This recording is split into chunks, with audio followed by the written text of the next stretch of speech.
بسم الله الرحمن الرحيم. أعوذ بالله من الشيطان الرجيم. بسم الله الرحمن الرحيم وبه نستعين. السلام علیکم ایھا الطلاب الکرام. آج کے اس سبق میں متعلقہ عنوان سے گفتگو مورد نظر ہے. ہماری بحث جو تھی اس مسئلے بارے میں تھی کہ الفاظ عبادات صحیحہ کے لیے وضع کیے گئے ہیں یا اعم کے لیے. تو اعم کی ادلہ اور دلائل میں سے ایک دلیل یہ تھی کہ مکان مکروہ میں اگر کوئی نظر کرے کہ میں نماز نہیں پڑھوں گا تو اس کی نظر جو تھی وہ صحیح تھی. تو اس سے پتہ چلتا تھا کہ یہ صلاۃ جو ہے وہ اعم کے لیے وضع ہے، کیونکہ مخالفت قسم کی صورت میں وہ نماز فاسد ہو جاتی تھی. تو اس کے جواب میں کہتے ہیں وَأَمَّا قَضِيَّةُ صِحَّةِ النَّظْرِ فَإِنَّ النَّاظِرَ اسْتَعْمَلَهَا فِي الصَّحِيحَةِ قَطْعًا. فرماتے ہیں کہ یہ آپ کا استدلال ٹھیک نہیں ہے، کیونکہ نظر کا صحیح ہونا اس بنیاد پر ہے کہ ناظر نے جو نظر کی تھی نماز کی وہ نماز صحیحہ کا قصد کیا تھا. اس نے یعنی وہ جو کہا تھا کہ میں نماز نہیں پڑھوں گا، تو وہاں صلاۃ سے مراد صلاۃ صحیحہ مراد ہے، کیونکہ فَأَيُّ نَاظِرٍ يَقْصُدُ فِي نَظْرِهِ تَرْكَ صُورَةِ الصَّلَاةِ وَهِيَ الْفَاسِدَةُ فِي الْمَكَانِ الْمَكْرُوهِ. کہتے کہ اس طرح ممکن ہے کہ مثلا کوئی نظر کرنے والا اپنی نظر میں ایک صلاۃ فاسدہ کی جو ہے وہ نظر کرے، مثلا کہ مکان مکروہ میں نماز فاسدہ نہیں پڑھوں گا. کوئی بھی اس طرح جو ہے وہ قصد نہیں کرتا، لہٰذا وہ ناظر نے جو ہے وہ صلاۃ صحیحہ کا ہی قصد کیا تھا اور الفاظ عبادات اسی کے لیے وضع کیے گئے ہیں. باقی رہی بات وَأَمَّا حُصُولُ الْحَنْسِ فَلِأَنَّهُ أَتَى بِصَلَاةٍ صَحِيحَةٍ مِنْ جَمِيعِ الْجِهَاتِ أَدَى مُخَالِفَةِ النَّظْرِ. مخالفت نظر جو ہے وہ حاصل ہو جاتی ہے اس بنیاد پر کہ اس نے تو تمام جہات سے جو ہے وہ نماز صحیح انجام دی تھی، فقط یہ ہے کہ اس نے اپنے نظر کی مخالفت کی ہے. اس نے نظر کی تھی کہ میں مکان مکروہ میں نماز نہیں پڑھوں گا، تو یہ صرف اس نے نماز وہاں پڑھ کر مخالفت کی ہے نظر کی، وگرنہ جو نماز پڑھی ہے وہ تو جمیع شرائط اس میں موجود تھے. اس طرح نہیں ہے کہ وہاں اس نماز میں جو ہے کوئی ایک رکن یا ایک جز جو ہے اس نے انجام نہ دیا، بلکہ وہ تمام اجزاء کی نماز تھی اس میں، کہ التی ترتبت بعد حصول النظر. اور یہ مخالفت بھی جو ہے وہ حصول النظر کے بعد جو ہے وہ متحقق ہوئی ہے. وَهَذِهِ هِيَ الْمَنظُورُ تَرْكُهَا. اور یہی وہ نماز تھی جس کے بارے میں اس نے یہ نظر کی تھی کہ میں اس کو نہیں پڑھوں گا. تو لہٰذا یہاں پر جو ہے وہ نماز اپنے اجزاء اور شرائط کے اعتبار سے کامل اور صحیح تھی، لہٰذا یہ الفاظ جو ہے وہ صحیحہ کے لیے وضع کیے گئے ہیں. اس کے بعد اس بات کی طرف اشارہ فرماتے ہیں کہ ثم انہ لما كانت الصلاۃ مثلا مختلفۃ اشد الاختلاف بحسب حال المکلفین فی الاوقات المختلفہ. کہتے ہیں اگر دیکھا جائے تو یہ نماز جو ہے وہ مکلفین کے حالات کے اعتبار سے جو کہ اوقات مختلفہ میں ہوتے ہیں وہ نماز اس کی شکل مختلف ہوتی ہے. مثلا ایک نماز ہے جو شخص حاضر کے لیے ہے، وہ اپنے وطن میں ہے، اپنے گھر میں ہے، وہ اس کی ایک نماز کامل ہے، اس کی ایک خاص جو ہے وہ شکل ہے، حالت ہے. نماز جو مسافر کے لیے وہ نماز قصر ہوتی ہے، 2 رکعتی ہوتی ہے، اس کی اپنی ایک حالت ہے، اور مریض جو شخص ہو مثلا جو احوال مکلفین میں سے ہے، اس کی استطاعت کے مطابق نماز ہوتی ہے، تو کہتے ہیں جب یہ نماز کے جو اختلافات مکلفین کی وجہ سے نماز بھی جو مختلف ہوتی ہے، تو اب نماز کی تعریف کے لیے ایک ایسا لفظ وضع کیا جائے جو سب کو شامل ہو. کہتے ہیں فلا بد من ان یکون لہا جامع یکون هو المسمى بلفظ الصلاۃ. لہذا اس نماز کے لیے ایک ایسا مفہوم جامع ہو جو کہ لفظ صلاۃ کا جو ہے وہ مدلول اور مسمى ہو. تو یہ جامع کون سا چیز ہے؟ اس میں کہتے ہیں وقد اختلفوا فی تصویر الجامع. کہتے ہیں اس میں اختلاف ہے، ہر کسی نے ایک اپنا نظریہ پیش کیا یہاں پر. والذی یتضح لی، لیکن جو چیز میرے لیے واضح ہے کہ انہ لا یلزم معرفت الجامع بماہیتہ. کہتے ہیں کہ اس جامع کی ماہیت کی معرفت لازم نہیں ہے، بل یکفی معرفتہ بآثارہ و خواصہ، بلکہ اس جامع کی آثار اور اس کے خواص کی معرفت ہی کافی ہے کہ ہمیں اس کے آثار اور خواص کی اگر معرفت ہو جائے تو کافی ہے، لازم نہیں ہے کہ اس کی ماہیت کی بھی ہمیں حد و حدود کی جو ہے وہ جامع کی معرفت ہو. اب اس کے آثار اور خواص کیا ہیں؟ مثل المؤدی للغرض المطلوب للشارع فی ھذا المقام. کہتے ہیں وہ ایک ایسا جامع ہو جو کہ شارع کا جو مطلوب ہے وہ غرض وہ حاصل ہو جائے، اس سے تو ہمارے لیے کافی ہے. وَهَذَا هُوَ مَعْنَى الصَّحِيحِ، اور صحیح سے بھی مراد یہی ہے کہ نماز صحیح یعنی ایک ایسی نماز جو شارع کا جو مطلوب اور جو غرض ہے وہ حاصل کر دے.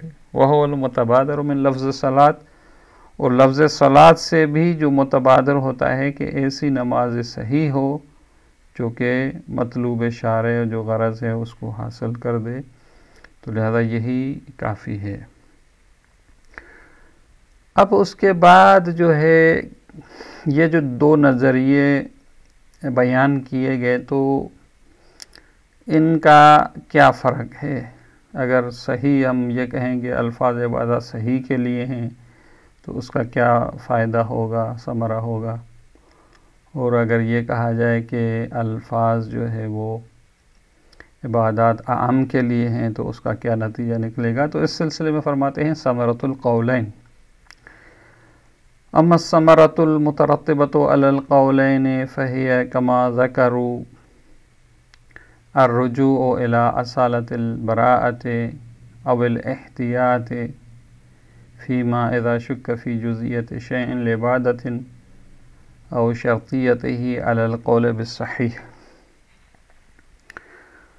فرماتے ہیں کہ اگر ہم اس نظریے کو لیں قول بالصحیح کو کہ الفاظ عبادات جو ہیں وہ صحیح عبادت کے لیے وضع شدہ ہیں، تو اس صورت میں نتیجہ جو یہ نکلے گا وہ یہ ہے کہ اگر ایک چیز کے جز ہونے میں یا شرط ہونے میں شک ہو، مثلا یہ شک ہوتا ہے کہ سورہ جو ہے وہ نماز کے لیے آیا جز ہے یا نہیں ہے، یا مثلا طہارت مکان جو ہے وہ نماز کے لیے شرط ہے یا نہیں ہے، جب دلیل بھی موجود نہ ہو اور شک ہو تو اس صورت میں فرماتے ہیں کہ اگر قول بصحیح کے قائل ہوں گے تو رجوع کرنا ہوگا اصول عملیہ کی طرف، یعنی براءت کی طرف یا احتیاط کی طرف.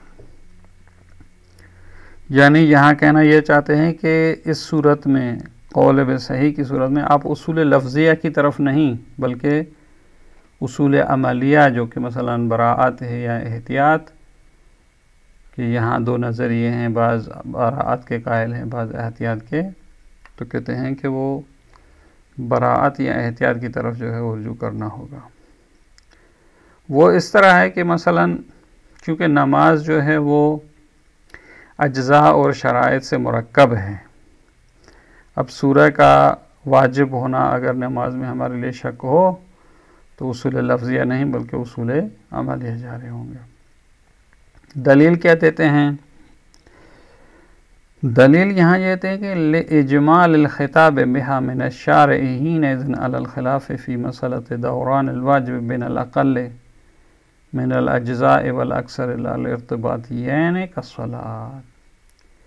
کہتے ہیں اس لیے کہ اصول لفظیہ کی طرف اس لیے ہم جو ہے وہ رجوع نہیں کر سکتے بلکہ اصول عملیہ کی طرف رجوع کرنا ہوگا، اس لیے کہ جو شارع کا خطاب تھا مثلا نماز کے بارے میں، تو یہاں جو ہے وہ جو خطاب ہے وہ خطاب مجمل ہو جاتا ہے جب مسئلہ جو ہو وہ اقل اور اکثر کے درمیان جو ہے وہ دائر ہو، کہ جس طرح مثلا مثال دی ہے کہ بھئی سورہ جو ہے اس کا واجب ہونا وہ مشکوک ہو کیا یا یہ سورہ جز ہے یا نہیں، کیونکہ یہاں پر جو ہے وہ اقل اور اکثر ہے کہ مثلا جو ہے مثلا نماز جو ہے اگر سورہ کے 7 واجب ہو تو مثلا اس کے 11 جز بنتے ہیں، اگر سورہ واجب نہ ہو تو 10 جز بنتے ہیں، تو 10 جز جو ہے وہ اقل ہے اور 11 جز اس کے جو ہے وہ اکثر ہے. یہاں شک ہے کہ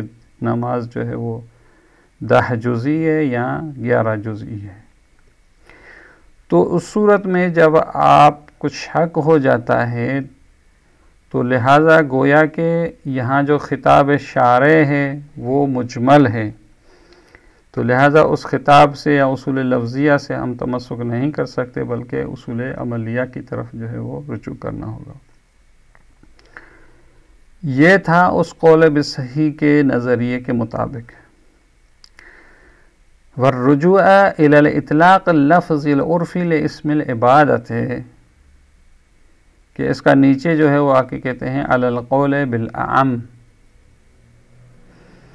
اگر قول بالصحیح تھا تو مستقیم جو ہے اصول عملیہ کی طرف رجوع کرنا تھا، لیکن علی القول بالاعم اگر اس بات کے قائل ہوں کہ عبادات جو ہیں وہ الفاظ عبادات جو ہیں وہ اعم کے لیے وضع ہیں، تو کہتے ہیں اس صورت میں پہلے مرحلے میں رجوع کرنا ہے اطلاق لفظی عرفی کی طرف جو کہ اس عبادت کے لیے وضع شدہ ہے.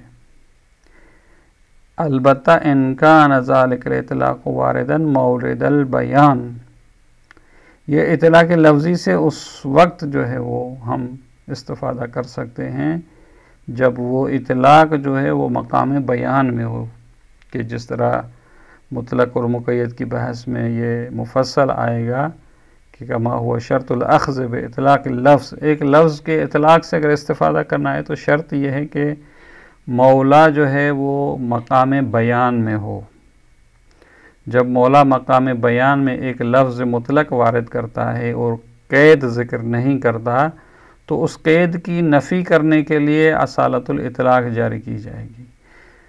یعنی اس صورت میں اگر آپ کو شک ہے مثلا کہ سورہ واجب ہے یا نہیں ہے نماز کے لیے، تو مولا نے جب مطلقاً نماز کا ذکر کیا اور سورہ کے وجوب کا ذکر نہیں کیا تو اس سے اطلاق لفظی کا استفادہ کرتے ہوئے کہا جا سکتا ہے کہ سورہ واجب نہیں ہے اس قید کی نفی کے لیے. لیکن یہ اس صورت میں ہو سکتا ہے جب ہم اس بات کے قائل ہوں کہ الفاظ عبادات اعم من الصحیح والفاسد کے لیے وضع کیے گئے ہیں. تو یہاں پہلا مرحلہ تھا اطلاق لفظی کی طرف رجوع کرنا. وَإِلَّا اگر اطلاق نہ ہو، یعنی دلیل لفظی ہمارے پاس نہ ہو، ہم اطلاق لفظی سے استفادہ نہ کر سکتے ہو، تو پھر دوسرے مرحلے میں ہے فَإِلَى الْأَصْلِ الْعَمَلِ فِي الْمَقَامِ وَهُوَ أَصْلُ الْبَرَاءَةِ أَوِ الْإِحْتِياطِ عَلَى الْخِلَافِ فِي الْأَقَلِّ وَالْأَكْثَرِ أَيْضًا عَلَى الْقَوْلِ بِالْعَمَلِ. تو یہاں پھر دوسرا مرحلہ یہ ہے کہ اطلاق لفظی کے بعد یا نہ ہونے کی صورت میں ہم اصل عملی کی طرف یہاں رجوع کریں گے کہ یا وہ براءت یہاں جاری ہوگی یا ایک نظریے کے مطابق احتیاط جاری ہوگا. کہ اختلاف ہے علماء کے درمیان میں کہ جب مسئلہ جو ہے وہ اقل اور اکثر ہو تو یہ رجوع اصالت اطلاق لفظی پھر دوسرے مرحلے میں اصل عملی کی طرف رجوع کرنا، یہ علی القول بالاعم، اعم کے نظریے کے مطابق. تو لہٰذا جو ثمرہ ظاہر ہوتا ہے وہ وہاں ہوتا ہے جب ہمیں قید کی نفی کرنی ہو. تو عام کے مطابق جو ہے پہلا مرحلہ اطلاق لفظی ہے، پھر دوسرا مرحلہ اصول عملیہ ہے، لیکن جو ہے وہ قول بالصحیح کے نظریے کے مطابق جو ہے آپ کو جیسے ہی شک ہوگا تو آپ ڈائریکٹ جو ہے وہ اصول عملیہ کی طرف رجوع کریں گے کہ اب وہ یہاں براعت جاری ہوگی یا اس میں جو ہے وہ احتیاط جاری ہوگی. اب اس کے بعد جو ہے ایک اور مسئلے کی طرف جو کہ اسی نظریے یہ صحیح سے ہی مربوط ہے اشارہ فرماتے ہیں. وَلَقَدْ نُقِلَ عَنِ الصَّحِيحِيِّينَ صِحَّةُ الصَّلَاةِ فِي مَفْرُوضِ الْمَقَامِ وَذَلِكَ لِأَنَّ الْأَشْهَرَ فِي مَسْأَلَةِ الْأَقَلِّ وَالْأَكْثَرِ الْقَوْلُ بِالْبَرَاءَةِ. کہتے ہیں اسی نظریے یہ صحیح کے بنا پر یہ بھی نقل کیا گیا ہے کہ مذکورہ مقام میں جو ہے وہ نماز صحیح ہے جب شک ہوتا ہے، اور یہ اسی لیے کہ مسئلہ عقل اور اکثر میں جو ہے مشہور جو نظریہ وہ یہ ہے کہ براعت جاری ہوگی. بل حتی علی القول بالاحتیاط، حتیٰ کہ اگر احتیاط کے قائل ہوں کما هو الاظہر فی بعض الصور یمکن توجیہ القول بصحت الصلاۃ، تو اس صورت میں بھی نماز کے صحیح ہونے کی توجیہ کی جا سکتی ہے. کیا دلیل ہے؟ لأنها مبینۃ اجزاؤها وشرائطها فی جملۃ من الاخبار فلا مورد للشک فی الزائد عن ذلك بعد ما ثبت ماہیۃ الصلاۃ واجزاؤها بحجۃ شرعیہ. کہتے ہیں کہ روایات کے ذریعے سے نماز کے اجزاء و شرائط تو بیان ہو چکے، لہٰذا اگر کسی زائد قید میں آپ کو شک ہوتا ہے تو اس شک کی اب گنجائش نہیں ہے، کیونکہ جو نماز کی ماہیت تھی اور جو اجزاء تھے وہ تو حجت شرعیہ کے ذریعے سے روایات میں بیان ہو چکے ہیں. اب اگر آپ کو شک ہوتا ہے تو اس شک کی گنجائش نہیں اور آپ جو ہے وہ مثلا براعت جاری کر سکتے ہیں. مگر یہ کہ نعم لو علمنا بوجوب عبادت خاصۃ ولم یبین لنا اجزاؤها وماہیتها بحجت شرعیہ وعرفنا اجزاء منها ولم تكن حجتنا على انها تمام الماہیت ثم شککنا فی جزء آخر هل انه داخل او لا. صرف اس صورت میں کہ جب ہمیں شک ہو کہ بھئی ایک نماز تو واجب ہے لیکن اس کے پورے اجزاء جو ہے وہ حجت شرعیہ کے ذریعے بیان نہیں کیے گئے، فقط کچھ اجزاء بیان کیے گئے ہیں، لیکن پھر بھی یہ معلوم نہیں ہے کہ اس کی پوری ماہیت بیان کی گئی ہے. تو اب اگر شک ہو ہمیں کہ ایک چیز مثلا اس کا جز ہے یا نہیں ہے تو اس صورت میں کان المرجع ہونا الاحتیاط او البراء. تو ایک نظریہ ہے کہ احتیاط یا براعت ہے، کما نقل عن الاکثر علی القول بالصحیح، کہ قول بالصحیح کی بنیاد پر یہی ہے. وإلی الاطلاق، جس طرح یہ پہلے بھی ذکر ہوا کہ اطلاق کی طرف رجوع ہوگا ان کان فی مورد البیان، اگر اطلاق جو ہے وہ مورد بیان میں ہو. وکانت الاجزاء التي عرفناها تسمى عرفا بتلك العبادات، اور وہ اجزاء جو ہیں وہ اسی عبادت کے اجزاء عرفاً شمار کیے جائیں. وإلا، اگر اطلاق نہ ہو فإلی الاحتیاط او البراء، تو پھر یا احتیاط ہوگا یا براعت ہوگا. لیکن یہ کس نظریے کی بنیاد پر؟ فی مسئلۃ الدوران ایضاً علی القول بالعام، کہ اگر عام کے قائل ہوں گے کہ جس کی توضیح جو ہے وہ ابھی گزر چکی ہے. اب اس کے بعد جو ہے ایک نئی بحث ہوگی انشاءاللہ آئندہ جلسے میں. والسلام علیکم ورحمۃ اللہ وبرکاتہ.